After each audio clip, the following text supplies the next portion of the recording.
Everyone, today we are starting with chapter 3 motions of the earth, class 6 geography. ठीक है, तो इसमें हम rotation, revolution, orbital plane and circle of illumination के बारे में जानेंगे। एज वेल एज हम जानेंगे कि सीजन्स क्यों इम्पोर्टेंट होते हैं और सीजन्स किस वजह से बदलते रहते हैं। ठीक है, और दिन और रात कैसे होता है और अर्थ का रोटेट होना क्यों ज़रूरी है। ठीक है, so let's start with the first paragraph. जैसे कि आप सभी को पता है कि जो मोशन है वो 2 टाइप्स के होते हैं, which is rotation and revolution. तो जो रोटेशन होता है जब अर्थ अपनी खुद की एक्सिस पे मूव करती है, दैट इज़ रोटेशन। एंड जब अर्थ जो होती है वो अपनी खुद की फिक्स्ड पाथ पे सन के अराउंड राउंड कंप्लीट करती है, वो रिवॉल्यूशन होता है। तो the axis of the earth which is an imaginary line, जैसे कि हमने प्रीवियस चैप्टर में पढ़ा था कि जो अर्थ की एक्सिस होती है वो सिर्फ एक इमेजनरी लाइन है which makes an angle of 66.5 degree with its orbital plane, जो कि अपने 66 डिग्री पर है एंगल पे। ठीक है, और orbital with its orbital plane, खुद की ऑर्बिटल प्लेन पे। ठीक है, अब मैं आपको बता देती हूँ कि ऑर्बिटल प्लेन क्या होता है। ठीक है,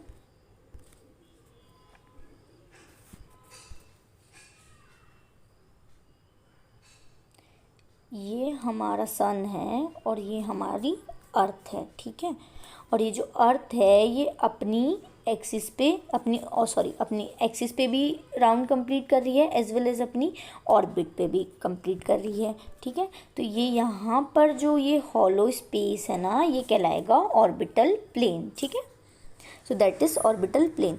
the plane formed by the orbit is known as the orbital plane. जो अपने ऑर्बिट के कारण जो एक ऑर्बिटल प्लेन बन रहा है ना, दैट इज ऑर्बिटल प्लेन होता है वो। ठीक है, the plane formed by the orbit is known as the orbital plane. जो ऑर्बिट के बीच का जो स्पेस होता है उसे कहते हैं ऑर्बिटल प्लेन। फिर the earth receives light from the sun, और जो अर्थ है वो लाइट कहाँ से रिसीव करती है? सन से। क्यों? क्योंकि इसके स्फेरिकल शेप के कारण। और only half of it get lights from the sun at a time. और जो अर्थ होती है वो केवल एक ही टाइम पर आधा, जो अर्थ का जो आधा पार्ट है केवल वो सन के लाइट को रिसीव कर पाता है, और जो हाफ ऑफ द पार्ट है बचा हुआ वो नाइट को एक्सपीरियंस करता है। तो जब सन एक्सपीरियंस होगा जिस पार्ट में, वहाँ पर क्या होगा? डे होगा, और जिस वक्त वहाँ पर सन एक्सपीरियंस नहीं करेगा वहाँ पर नाइट होगा। तो जो सर्कल डिवाइड करता है डे टू नाइट ग्लोब पर, उसे कहते हैं सर्कल ऑफ इल्यूमिनेशन। ठीक है, फिर उसके बाद में with the axis as you see in the figure 3.3, the earth takes about 24 hours to complete one rotation around its axis. The period of rotation is known as the earth day. This is the daily motion of the earth. जैसे कि आपको पता है कि जो earth है वो खुद की अपनी एक्सिस को कितने देर में अपना एक राउंड कंप्लीट करती है? 24 आवर्स में। और जब वो सन के अराउंड अपना 1 राउंड कंप्लीट करती है वो कब करती है? वो 365 में, which means 365 days, which means 1 year. ठीक है, तो और जब ये एक जो दिन होता है जो अर्थ अपने 24 घंटों में कंप्लीट करती है अपना राउंड, उससे कहते हैं अर्थ डे। ठीक है, ये आप यहाँ पे दिख रहा है आपको सर्कल ऑफ इल्यूमिनेशन। ये ऊपर नॉर्थ पोल है, नीचे साउथ पोल है, और ये जो डिवीजन हो रहा है बीच में से, इसे हम कहेंगे सर्कल ऑफ इल्यूमिनेशन। मतलब कि एक साइड क्या पड़ रहा है? अर्थ का लाइट पड़ रहा है। ठीक है, मैं आपको अच्छे से समझा देती हूँ। यहाँ पर क्या पड़ रहा है? सन का लाइट पड़ रहा है जिस एरिया में, यहाँ पे सन का लाइट पड़ रहा है, तो ये क्या हो गया? यहाँ पे डे हो रहा है। और जिस एरिया में लाइट नहीं पड़ रहा है यहाँ पर नाइट हो रहा है।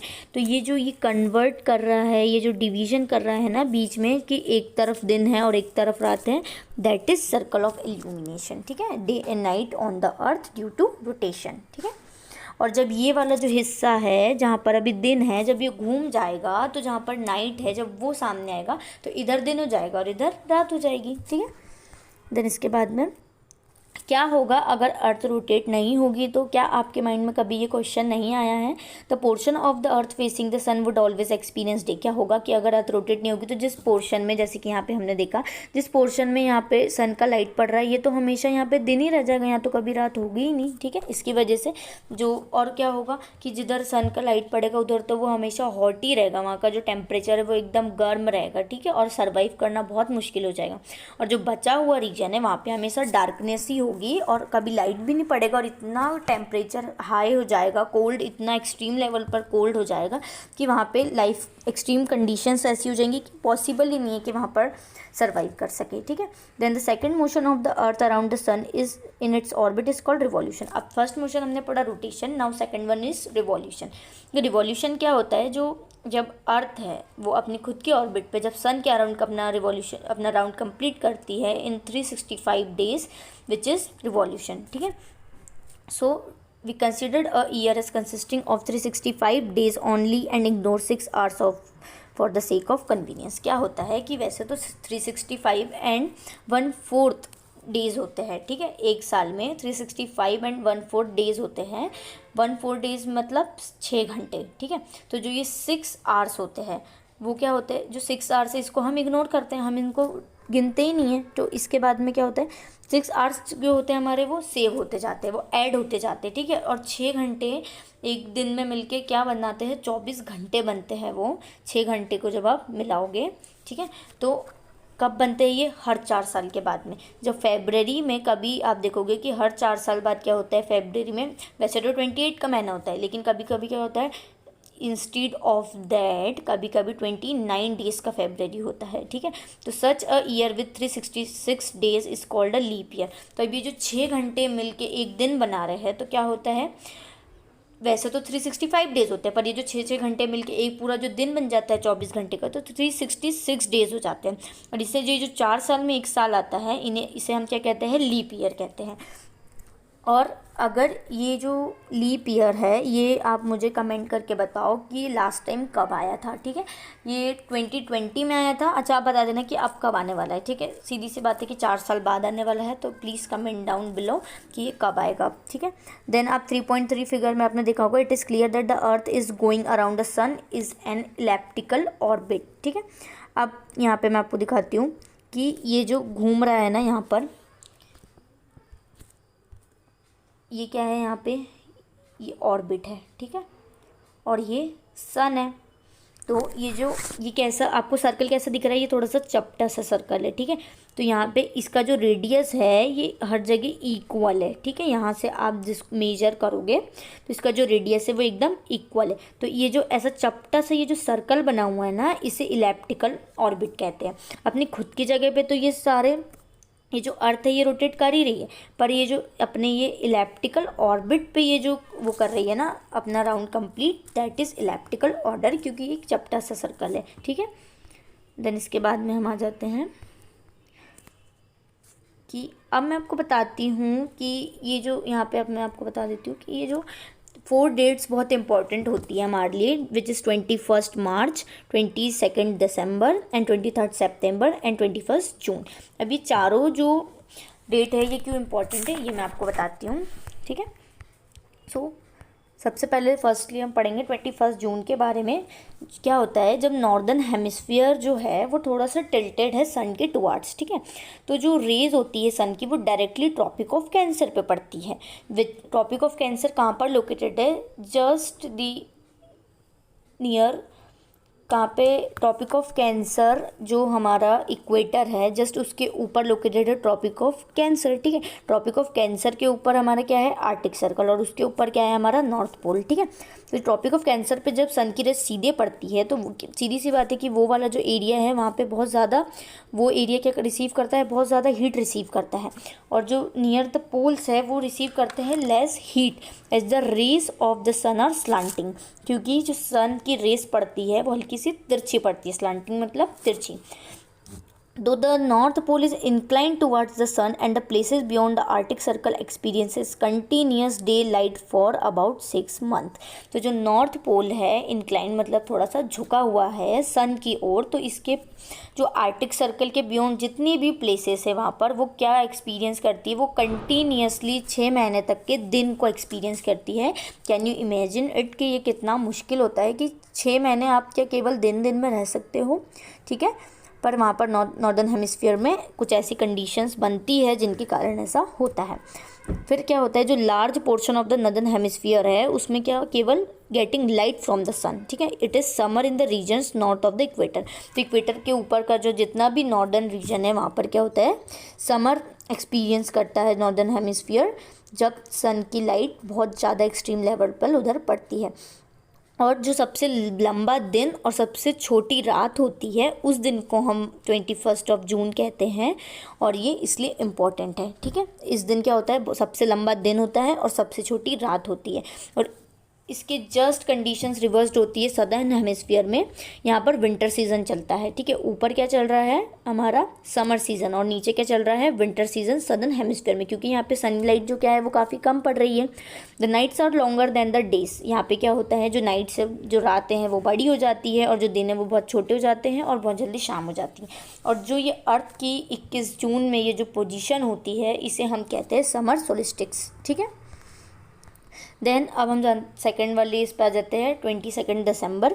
इसमें क्या होता है, ट्रॉपिक ऑफ कैप्रिकॉन रिसीव करती है, जो सन की डायरेक्ट रेस पड़ती है ट्रॉपिक ऑफ कैप्रिकॉन पे। अब ये क्या होता है, ये सब इक्वेटर के जस्ट नीचे होता है, साउथ पोल के पास में, ठीक है। तो equator, then tropic of cancer, ठीक है।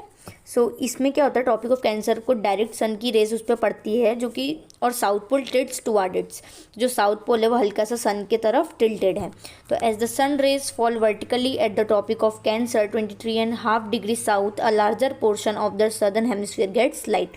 तो क्या होता है, अब जब साउथ पोल सन की ओर झुका हुआ रहेगा तो क्या होगा, सीधी सी बात है कि जो सन की रेज है वो बहुत ज़्यादा पड़ेगी सदर्न हेमिस्फीयर में, तो वहाँ पर बहुत लाइट होगा। तो वहाँ क्या होगा, सदर्न हेमिस्फीयर में फिर क्या आ जाएगा, लंबे दिन और छोटी रातें आ जाएगी।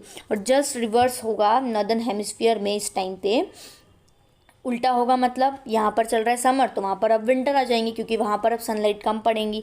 तो ठीक है, this position of the earth is called the winter solstice. जैसे हम ऊपर जब वहाँ पर ऐसा अब जस्ट इसके रिवर्स कंडीशंस होती है तो हम उसको समर सोलिस्टिक्स बोलते हैं। तो जस्ट जब यहाँ पे ये वाली कंडीशंस है, समर है यहाँ पर, तो इस समर नॉर्दर्न हेमिस्फीयर में रहेगा, और जब सदर्न हेमिस्फीयर में विंटर रहेगा तो इसको हम विंटर सोलिस्टिक्स बोलेंगे, ठीक है। तो ये आपके एग्जाम पॉइंट ऑफ व्यू में पूछा जा सकता है कि difference between summer solstice and winter solstice, और ये जो डेट्स है ये क्यों इंपॉर्टेंट है, तो ये आपको पता होना चाहिए। अब आप मुझे ये बताओ, यहाँ पर एक फन फैक्ट है कि Christmas is celebrated in Australia in the summer season. Summer season में ऑस्ट्रेलिया में क्यों क्रिसमस को सेलिब्रेट किया जाता है, क्योंकि क्या होता है कि जब यहाँ पर सदर्न हेमिस्फीयर में विंटर्स चल रहे होते हैं, एट द सेम टाइम वहाँ पर क्या चल रहे होते हैं, समर चल रहा होता है। जब यहाँ पे विंटर है तो डेट तो सेम होती है ना, तो इसलिए ऑस्ट्रेलिया कहाँ पर है, नॉर्दर्न हेमिस्फीयर में है। नॉर्दर्न हेमिस्फीयर में जैसे यूएस, कनाडा, न्यूजीलैंड, रशिया और ये सब कहाँ पर है, नॉर्दर्न हेमिस्फीयर में। और सदर्न हेमिस्फीयर में क्या है, साउथ अमेरिका, साउथ अफ्रीका, ठीक है। तो इसलिए वहाँ पर ऑस्ट्रेलिया में समर में क्रिसमस को मनाया जाता है। अब इसके बाद आ जाते हैं हम 21 मार्च एंड 23 सितंबर। अब इसमें क्या होता है, डायरेक्ट जो सन की रेज है वो पड़ती है इक्वेटर पे, ठीक है। तो जब अब इक्वेटर पे पड़ेगी तो इसका मतलब क्या हो रहा है कि इक्वल लाइट पड़ रहा है, ठीक है। मतलब पूरी अर्थ पे हर जगह सेम लाइट पड़ रहा है, ठीक है। जो पोजीशन होती है, neither the poles tilted towards the sun, इसमें कोई पोल्स टिल्टेड नहीं होते सन की टुवर्ड्स। तो जो अर्थ है वो the whole earth experience is equal days and equal nights. और इसको जब अर्थ इक्वल डेज और इक्वल नाइट को एक्सपीरियंस करती है, this is called an equinox, ठीक है। तो इसे हम कहते हैं इक्विनोस, ठीक है। फिर 23 सितंबर और में क्या होता है, ये इसमें बस ये डिफरेंस है कि इसमें ऑटम सीजन होता है जब, ठीक है।